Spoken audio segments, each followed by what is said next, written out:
Been around the world now. Yep, I still can't sing, but I have now been around Europe.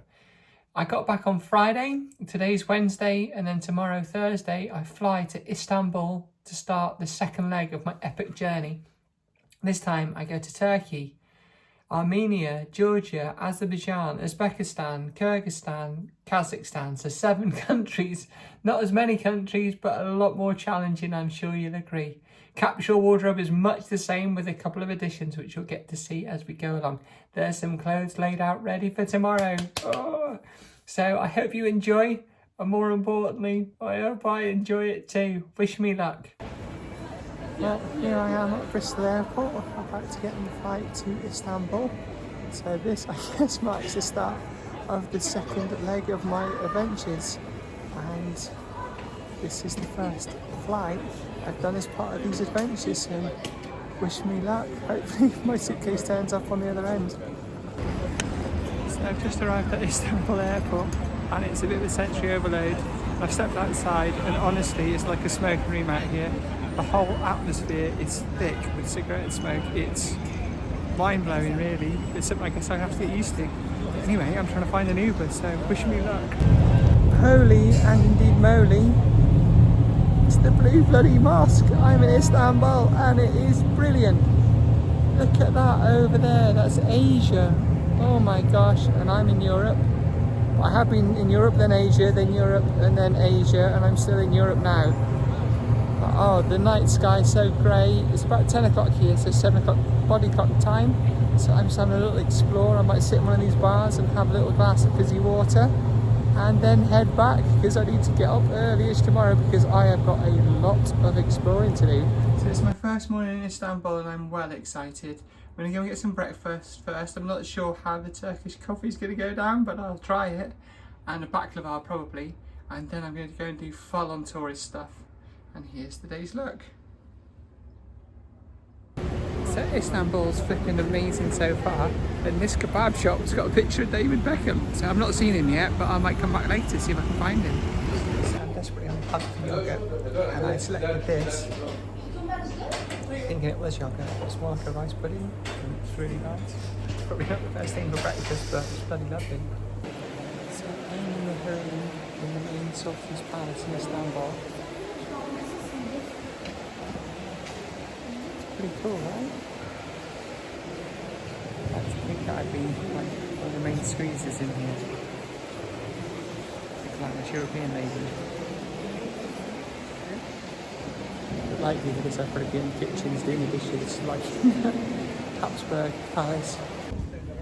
So I'm in the Sultan's Palace and it really is quite incredible. I've just seen the Staff of Moses, the armour of John the Baptist, the sword of King David, footprints, beard, etc. of Muhammad. These are all like centuries old relics that were in the Sultan's own collection, so it's kind of mind-blowing. As to whether they're authentic or not, that's irrelevant. It's the fact that they've been revered for over 1,000 years. And there we go. There's the skyline of Istanbul behind me, so it's really incredible here. Really impressive. So this is the view of Topkapi Palace. There's the Bosphorus behind me. That's Asia, just incredible, isn't it? There's the sea out there towards the Mediterranean. The Black Sea is that way. Absolutely bonkers. Not as bonkers as the price to get in here and a bottle of water. I think it costs about £50 to get into the palace, and it could cost me £8 for a bottle of water, which makes Istanbul officially the most expensive city I visited in the last month. Vienna is cheap, dead cheap in comparison. I guess these are extreme tourist prices, so if you can't be bothered to carry the water from your hotel in your handbag, then more fool you, which is the error I made, but I won't make that again. I was thirsty. So behind me is the Hagia Sophia, which was originally a church built by the Romans, then it's become a mosque, and it's about 1,500 years old, and I'm pretty sure it's straight out of Mos Eisley in Star Wars.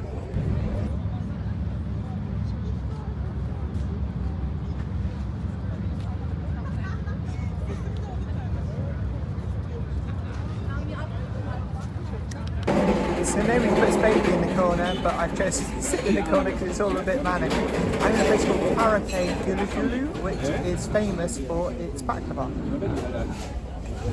So I am about to try some baklava, which we love. It's very sweet, it's very nice. So I've got a 9 o'clock appointment at the hammam, which is across the way from me. It's really old and historic, but you can't quite see the shops out the front. But what is quite cool is this column here, built by Constantine, and apparently there's the axe that Noah used to build the ark buried in the base. So lots of history, as always, in Istanbul, which is why it's such a cool place. So like an idiot, I went to the wrong hammam, but this is the one I hope I'm supposed to be going to. It looks quite cool. Here's some of the famous people who've been here.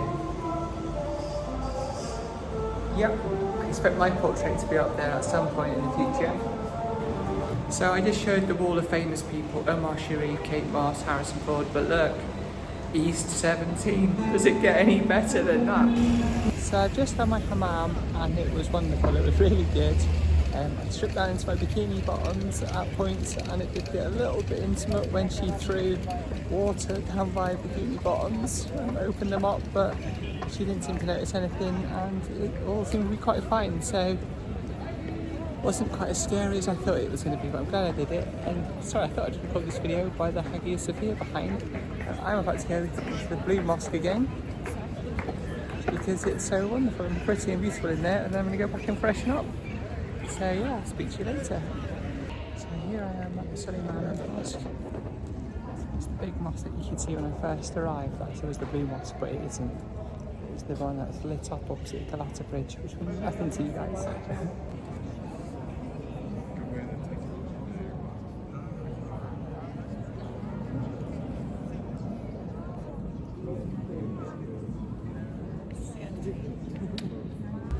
So this is the Suleiman Mosque, built for one of the great sultans about 500 years ago, and it really is magnificent and beautiful, and it's really serene and peaceful and kind of simple inside. Well, you've seen it because I'm showing you the video, but anyway, there it is from the outside. So I think this is quite cool. Just outside the mosque is the tomb of the guy who actually built the thing. So yeah, pretty impressive individual. So this is today's look after the hammam. I've got very shiny and clean hair, and I don't know why this was the next round of the capsule wardrobe, so I'm looking quite smart. I'm going to try to hit some poshish rooftop bars, so little stroll and then some maybe cocktails, probably not because I don't really like drinking that much, but let's see what happens. So one of the coolest bits of Istanbul is all the cats everywhere. Check out these little fellas. So this is Galata Tower behind me, not Gelato Tower. That would be amazing, a tower made of ice cream. But it's really prominent on the skyline, so it's a bit bonkers to be here up close. But it's up a very steep cobbled street to get here, and I'm wearing little daps, so I nearly fell over on the cobbles. So try my best to look chic and failing miserably. Across the road here is the Pera Palace Hotel, which is where Agatha Christie apparently wrote a lot of Murder on the Orient Express. I know, how exciting is that? I wonder if Kenneth Branagh is in there with his lovely moustache. So I'm in the main shopping street of Istanbul, and it is obviously a bit mental, but check this out. This little red tram. Oh, and some guy nearly walked into my hand, which is why you have the extreme close up. So I think this is a famous church just off the main shopping street. I'm here for the Christmas tree. Look at that! It's definitely beginning to look like Christmas.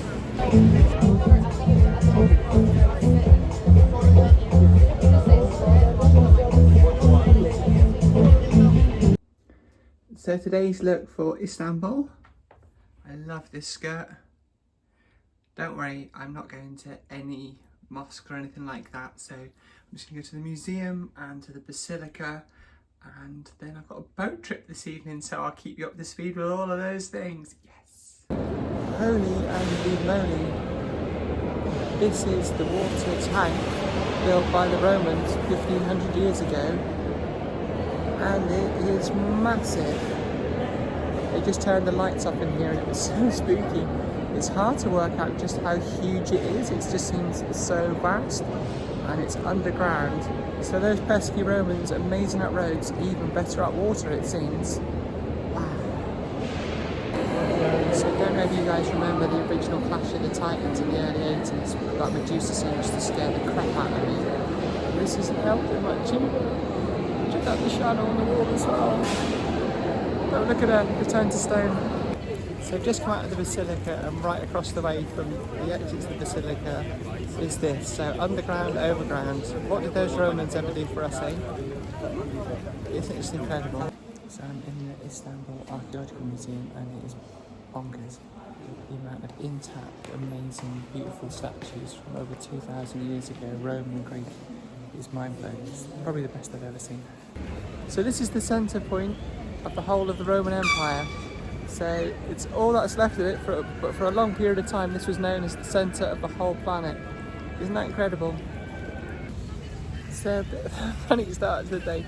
I've had a hammam, it was lush, my hair's tangled as anything, and I've spilt coffee down my top. But there's the Blue Mosque, and I'm about to try to go into the Hagia Sophia eventually. But isn't that cool how close they are to each other? So yeah, that's my last day, and I've got to rush back and check out, and I've got 2 hours and 12 minutes to fit it all in. Oh dear, wish me luck. So I've been here for 3.5 days now. I finally made it into the Hagia Sophia, and it's bonkers to think that this is 1,500 years old.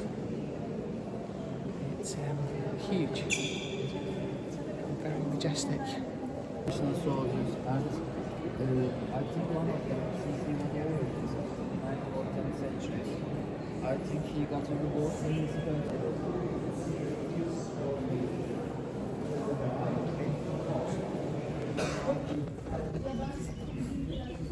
So that was an incredible visit to Hagia Sophia. This cat lives here and he loves it. His favourite, I think it's all the mosaics, but there was no talking inside. So you got the pleasure of seeing my reactions and the actual views that we're gibbering on. Maybe that's how I should do the videos from now on. So I'm outside the Grand Bazaar in Istanbul. I've only got half a day left, and I've left it this late to go in. I'm a little bit nervous, truth be told, hence why leaving it so late. So wish me luck. Right, it's nowhere near as bonkers inside as I thought it was going to be. It's actually quite a nice shopping centre. Right, this could be fun and expensive. So this place is like a rabbit warren, unsurprisingly. It's the old bazaar behind me, and I've got no idea what the hell's going on. But if you want to knock off handbag, this is the place to come. So I'm outside the bazaar now. It's good to get some fresh air. And these little narrow streets up and down here are a bit more what I thought the bazaar was really like. Inside it was more like a big shopping mall, and lots of the same type shops, jewellery and knock-off handbags. And I would say that the cheap knockoffs were expensive. It was like £200 for a knockoff handbag, so even the cheap knockoffs are expensive, which I thought was a bit bizarre. And now I'm in a monster queue for a kebab. I don't really want a kebab, but I've got to try one, and this is where the internet says to come, which is why everybody is in this queue. I'll let you know how it is. So the place I queued for 15 minutes, of course, only does beef, obviously, which I only realised once I got to the front of the queue. But I've gone somewhere else, and it seems quite nice, and this is what I've got. So it's kebab and chips, which is very Cardiff, Caroline Street on a Friday or Saturday night. And the guys just want me ketchup. He knows me so well. It doesn't really sort of be like ketchup. But there you go, must look like a brick. So, a great sight to see in Turkey. There's cats everywhere, but there's also a chicken and a little baby chicken as well. That's the only two I've seen thus far. But I thought you'd like to see it. Oh, there's the Turkey flag just to demonstrate where I am. So, like most good things, the palace is closed on a Monday, a bit like Arnold Schwarzenegger's house as well. But it's still pretty cool. There's the clock tower, there's the main entrance. I can't quite say I've done it, I can't walk along the front, but it's a very nice looking building from the outside. So I'm on the ferry across the Bosphorus, not quite the Mersey, heading into Asia.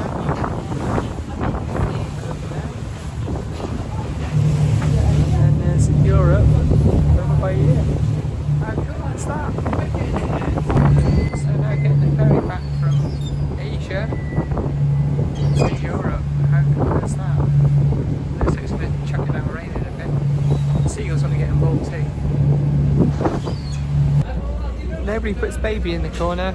Well, I'm here along with this bike. And my last meal in Istanbul is kumpir, which is one ginormous potato. It's like the biggest potato I've ever seen, with a load of stuff chucked into it. So let's hope it's nice.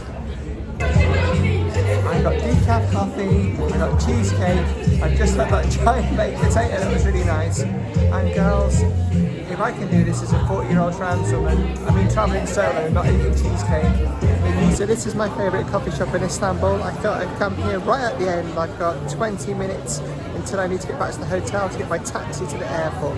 Istanbul gets too enthusiastic and very bonkers thumbs up. It's been brilliant. Girls, if I can do this as a 40-something-year-old trans woman, then you guys can definitely do it too. So go find your adventure.